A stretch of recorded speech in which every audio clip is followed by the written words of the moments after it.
The moment my son laughed while dangling my car keys in front of me, I knew something inside our family had snapped forever. Not cracked. Not bent. Broken. I'm 64 years old.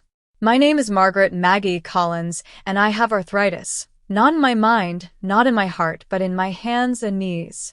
And that day, standing in my own driveway in Columbus, Ohio, I realized that to my children that was enough to decide I was finished. I wish I could say it came out of nowhere. It didn't. It had been building for years, quietly, cruelly, masked as concern, wrapped in jokes that landed like tiny knives. "Oh, come on, Mom. You move like you're 90. Careful, Maggie might shatter if the wind blows. Maybe we should bubble wrap her before she leaves the house." They laughed. Every time. And every time I smiled along because that's what mothers do. My arthritis started in my late 50s. At first, it was stiffness in the mornings. Then came the swelling. The ache that never quite left. Some days were better than others. Some days I needed a cane. But I still drove. I still shopped for my own groceries. I still volunteered at the local library. I still lived. My car, an old blue Toyota Camry, wasn't just transportation. It was freedom. It was proof that I still belonged to my own life. That morning, I'd invited my 2 adult children over for coffee. Daniel, my eldest, 41, practical to the point of coldness. And Lisa, 38, sharp-tongued but claiming to be just honest. They sat at my kitchen table, whispering before I walked in. I should have turned around right then. Instead, I poured the coffee. Daniel cleared his throat. "Mom, we need to talk." Those words never mean anything good. Lisa jumped in, her voice light, rehearsed. "We've been worried about you. About your driving." I laughed nervously. "I've never had an accident." Daniel smiled, but it wasn't warm. "You almost dropped your keys yesterday." Almost. That was the evidence. Before I could respond, Lisa reached across the table and picked at my keys. "Just for now," she said. I stood there, confused. For now, what? Daniel leaned back. "Until you accept that you're not as capable as you used to be." That word, capable, hit harder than the arthritis ever had. I felt my face burn. "You don't get to decide that," I said quietly. Lisa laughed. Actually laughed. "Mom, please. You can barely open jars. What happens if your hands lock up while you're driving?" I wanted to scream. Instead, I whispered, "Give me my keys." Daniel shook his head. "This is for your own good." Then came the moment I'll never forget. Lisa smirked and said, "At least now you won't be a danger to yourself or anyone else." Something inside me went cold. They weren't worried. They weren't scared for me. They were embarrassed by me. I didn't cry. Not then. I walked past them into my bedroom and closed the door. My hands shook, not from pain, but from humiliation. When I came back out, they were already standing by the door. Daniel placed my keys on a high shelf, out of reach, like I was a child. "We'll check on you," Lisa said, already halfway outside. "Call us if you need anything," Daniel added. The door shut. The house went silent. That was the moment I made a decision no one expected. I didn't call. I didn't argue. I didn't beg. I packed a small bag. I wrote a note, 3 sentences. And by nightfall, I walked out of the life where I was no longer seen as a person, only a problem. They took my car keys. So I took myself out of their lives. I thought that would be the end. I was wrong. I didn't tell anyone where I was going. Not because I wanted to punish my children, but because I knew if I explained myself, they would talk me out of my own dignity. That night, I took a bus east. Not far. Just far enough to disappear without causing a scene. I ended up in Lancaster, Pennsylvania, a quiet town I'd once visited with my late husband decades ago. No memories tied to my children. No eyes watching me decline. Just brick sidewalks, slow traffic, and people who didn't know my history or my weaknesses. I checked into a small extended-stay motel on the edge of town. The kind with thin walls, coin laundry, and a receptionist who didn't ask questions. The room smelled faintly of disinfectant and old carpet, but it was clean. And most importantly, it was mine. That first night, the pain hit hard. Arthritis has a cruel sense of timing. When you finally sit still, it reminds you of every joint you own. I lay on the bed staring at the ceiling, my knees throbbing, my fingers stiff and swollen, and I wondered, briefly, if my children had been right. But then another thought followed. Even if they were right, they still didn't have the right. The next morning, I woke early. The stiffness was bad, but I moved slowly, deliberately, like I always had. I learned long ago that arthritis doesn't respond well to being rushed. I showered, dressed, and walked to a diner across the street. Each step hurt, but each step was chosen. The waitress called me Han. Not fragile. Not a liability. Just hon. I ordered oatmeal and black coffee and sat by the window, watching the town wake up. Nobody stared at my hands. Nobody commented when I stood carefully. Nobody made jokes about my age. For the first time in years, my body hurt, but my pride didn't. Days passed. Then weeks. I found a routine. Morning walks when my joints allowed it. Midday rest. Afternoons at the local library, where I read novels and newspapers like I used to before pain made everything feel rushed. Eventually, I asked if they needed volunteers. The librarian looked at my hands, hesitated, and then said yes anyway. That small yes felt like oxygen. I didn't check my phone much. When I did, there were messages at first. Missed calls. Texts from Lisa asking if I was being dramatic. Daniel left a voicemail saying they were just trying to help. None of them asked how I felt. None of them apologized. After a while, the messages stopped. I should have felt lonely. Instead, I felt quiet. Not empty. Just still. Like the calm after something loud finally ends. I sold my car remotely through a local dealer back in Ohio. It hurt more than I expected, but keeping it felt like clinging to a life that no longer existed. I used the money to extend my stay and cover basics. I wasn't rich, but I was careful. I always had been. Some nights were harder than others. Pain has a way of digging into your thoughts. On bad days, I missed my grandchildren. Missed birthdays I'd never attend. Faces that would grow older without me in the room. But then I remembered the way Lisa laughed. The way Daniel decided for me. The way my keys were placed out of reach. And I reminded myself, love without respect is just control in disguise. One afternoon, about 3 months in, I slipped in a library parking lot. Nothing dramatic, just a misstep. But I couldn't get up on my own. A young man rushed over. Then a woman. Someone offered a hand. Someone else offered to call help. No one mocked me. No one sighed in annoyance. No one said, "See? This is why you shouldn't be alone." They just helped.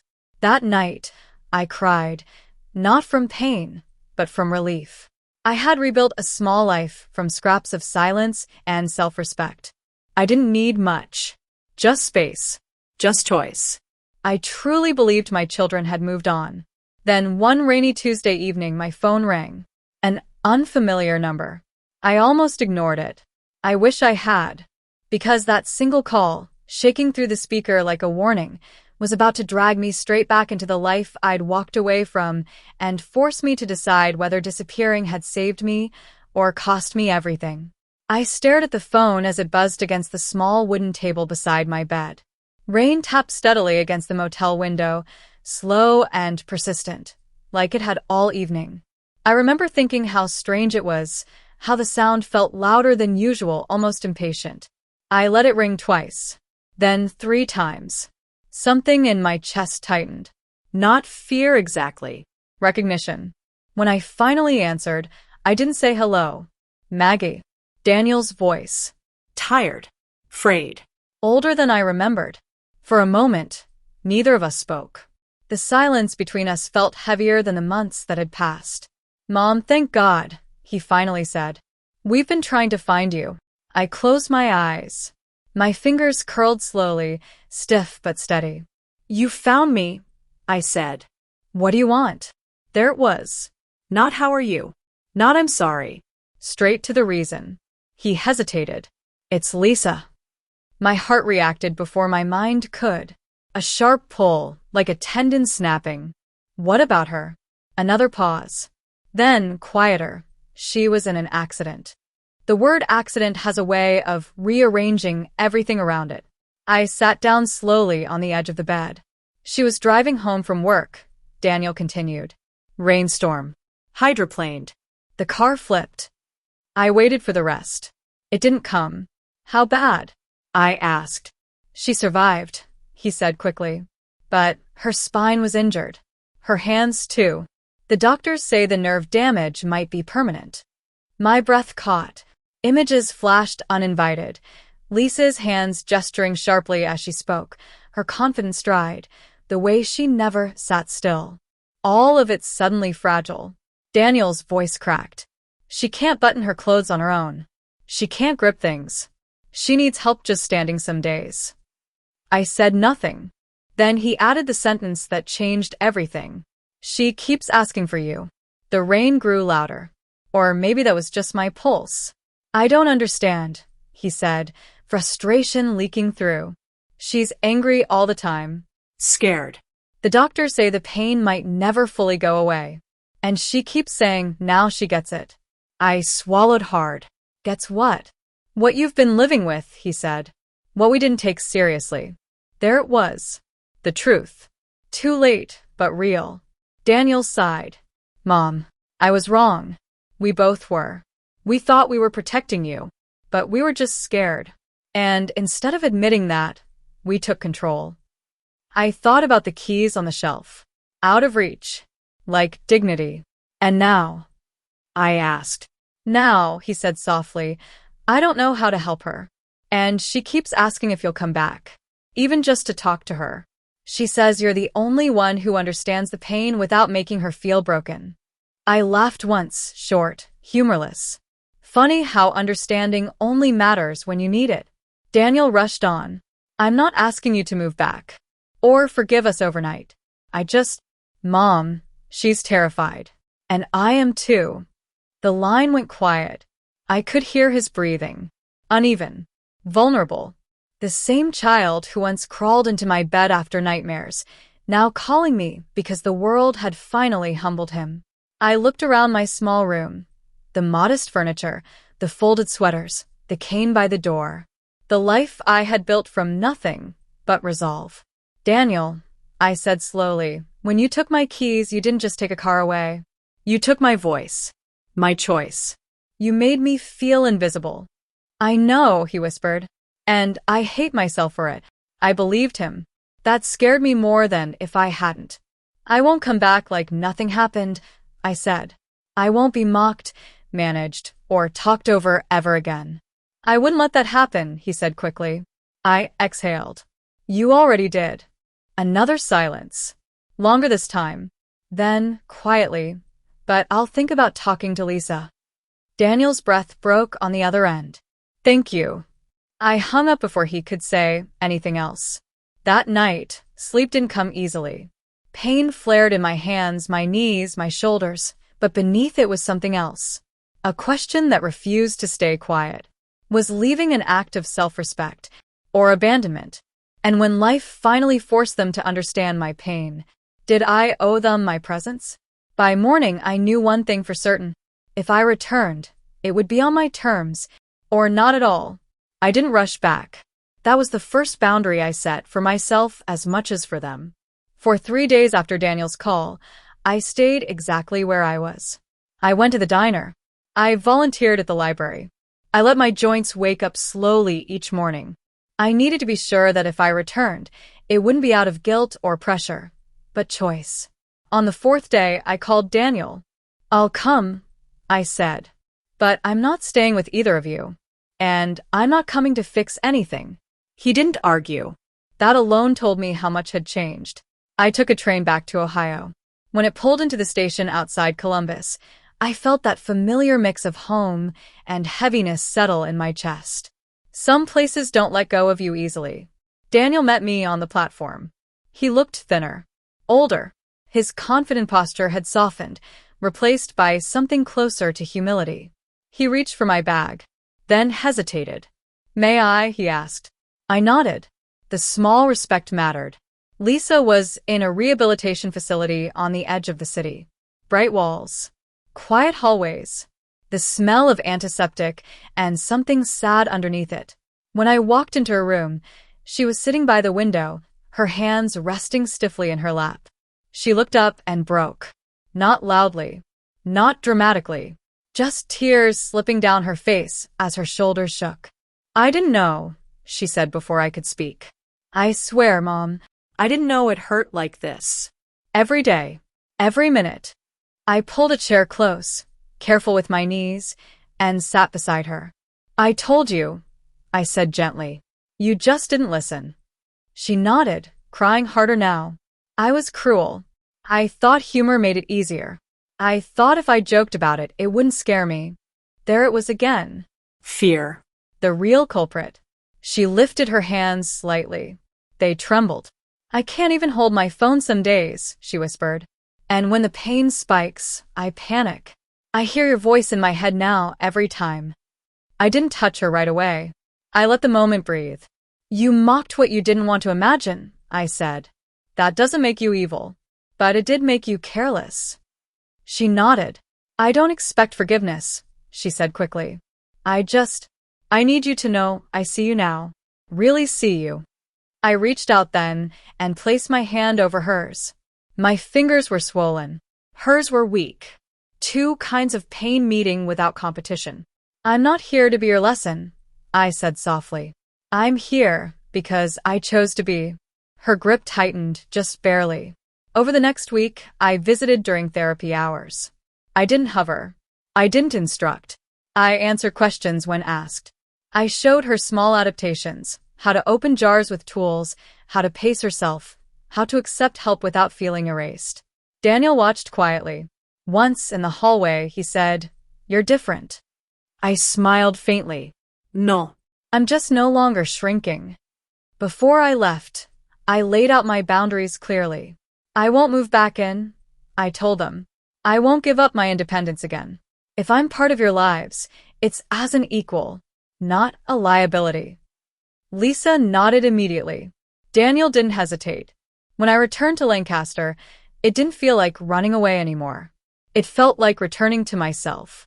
1 month later, I moved into a small apartment closer to town. I got my own set of car keys again. Yes, I still drove, carefully, responsibly. My doctor supported it. My body allowed it. My children didn't argue this time. They learned something important too late, but not too late to change. Arthritis took my comfort. They took my keys. But walking away taught me something far more powerful. Respect isn't given out of love. It's earned through listening. And I will never again hand my dignity to anyone, no matter how much they claim it's for my own good. People like neat endings, reunions, apologies wrapped in bows. A family healed by one hard lesson and a few tears. Real life isn't that clean. Lisa's recovery was slow. Some days were hopeful. Some days were unbearable. Pain has a way of humbling even the strongest personalities, and I watched my daughter learn, inch by inch, how to live inside a body that no longer obeyed her the way it once did. But this time, she didn't laugh at pain. She respected it. We talked on the phone often. Not every day. That was another boundary, but enough. She asked questions differently now. Not, "Why can't you just push through?" but, "How do you get through days like this?" That difference mattered more than any apology. Daniel changed too, though in quieter ways. He stopped trying to manage outcomes. He listened more than he spoke. Once, when a doctor suggested restricting Lisa's independence for safety, Daniel looked at me before answering. And then he said, "We'll let Lisa decide with support." I almost cried right there in the hallway. As for me, my life didn't magically become painless. Arthritis doesn't work that way. My hands still stiffen in the mornings. My knees still ache when the weather turns. Some nights, sleep still comes in fragments. But I am no longer invisible inside my own pain. I drive my Camry, slowly, carefully, confidently. I volunteer at the library twice a week. I take breaks without apologizing for them. I ask for help without shame. And when someone jokes about my age or my body, I no longer smile to make them comfortable. I tell them the truth. One afternoon, months later, Lisa said something that stayed with me. She said, "Mom, when you left, I thought you were punishing us. Now I realize you were teaching us how to treat you." That's the lesson no one talks about. Walking away isn't always abandonment. Sometimes it's self-rescue. I didn't leave because I stopped loving my children. I left because I started loving myself enough to refuse humiliation disguised as concern. If you're watching this and living with pain, physical, emotional, or both, hear me clearly. You do not lose your worth because your body changes. You do not become a burden because you need accommodation. And no one, not even family, gets to take your autonomy and call it love. They mocked my arthritis. They took my car keys. So, I took back my life. And this time, I'm the one holding the keys.